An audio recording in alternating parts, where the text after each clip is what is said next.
Toronto, Georges St-Pierre is ending his four-year hiatus from UFC competition with a single purpose, and that's to make his already legendary resume inside the octagon even better. St-Pierre 252 MMA, 192 UFC is one of the most credentialed UFC fighters ever. His 19 wins are second most in promotional history, and he has a record 12 title fight victories to go along with it.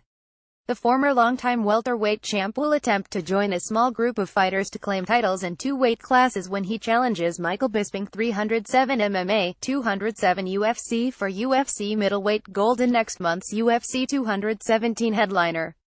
Rush said he needed a certain type of motivation to step back in the cage for the first time since November 2013, and that's why he targeted Bisping. The current 185-pound title holder has a lengthy list of accomplishments in the UFC, and St-Pierre said beating the Brit will bring further prestige to his own career. His resume speaks by itself, St-Pierre said at today's UFC 217 news conference in Toronto. He's trying to get on my nerves and stuff, but as a fighter one really respect him. He's accomplished a lot of great things in this sport, and that's why I was very excited to take that fight. I didn't want to fight nobody else, and Michael, for me, he's the highest guy right now in the sport. There's nobody else in the game right now that will help my legacy as much as if I beat Michael Bisping. UFC 217 takes place November 4th at Madison Square Garden in New York City. St-Pierre challenges Bisping in the pay-per-view headliner following prelims on FS1 and UFC Fight Pass. After so much time off from the sport, St-Pierre is coming back to a tall task. He's never fought in the middleweight division during his 27-fight career, and moving up for the first time to take on the champion is a risk, even for a fighter who hasn't lost in more than 10 years. St-Pierre said he's not totally concerned about what the count brings to the table, though. Other than size, St-Pierre said there's nothing Bisping can offer that's truly a threat. He's got a lot more things to worry about than I have about him, St-Pierre said. I can take him down, strike him, submit him. I can do all these things. Cardio has never been an issue for me. I've got a lot more weapons than he does. He's only bigger, that's it. I got a lot more weapons. My fight IQ is much higher than his. One place where Bisping seems to hold an undeniable advantage, however, is in the mental warfare.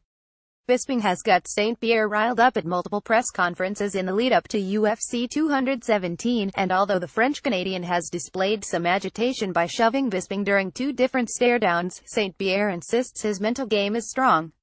All this is a mind game and I'm used to that, St-Pierre said. They always come out with the same song, every time. I hear it before. It's no problem. It's not going to change anything to me. I do my talking in the fight and that's it. English is not my first language. If I would start a war of words with Michael, obviously he's British, I'm French-Canadian, and my English is not as good as his. He will win every time. I choose my battles. I will fight him in the octagon and beat him there. That's where it's important for me. St-Pierre has said in the past that he's taking his comeback one fight at a time. If he wins, a title unification bout with interim UFC middleweight champion Robert Whittaker is apparently next, but a loss could send him riding off into the sunset once and for all. For now, St-Pierre said he's embracing the significance of his fight at UFC 217. The event is one of the biggest of the year, and St-Pierre said he's not going to fall short on such a monumental platform. I'm not planning on losing anytime soon, St-Pierre said. I don't lose. I do not lose. I take a fight at a time. I used to see too much ahead of time. I'm trying to have fun and live in the present moment. It doesn't get bigger than this. Michael Bisping middleweight title, Madison Square Garden, it's a dream come true. I couldn't wish for a better scenario. I wanted to have the biggest fight possible for my comeback, and I'm at my best when I'm fighting under pressure, when I'm on the edge. That's when I perform the best. For more on UFC 217, check out the UFC Rumors section of the site.